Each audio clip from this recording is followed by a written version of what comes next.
Today guys, ang drawing natin ay ang anak ng ating pambansang kamao Manny Pacquiao, walang iba kundi si Eman Bacosa Pacquiao.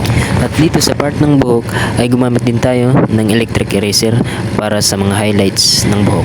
By the way guys, ganun pa rin para maging smooth ang ating skin tone. Kapag ipahid natin ang brush sa charcoal ay kailangan ipahid ulit natin ito sa papel hanggang sa mawala ang mga namumuong mga charcoal at maging light lang muna ang ating pag-shade. Basta wag mong biglang paiitimin agad ng charcoal, layer by layer lang muna ang iyong gawin. Tulad nito, napaitim na natin dito sa may parte ng gloves.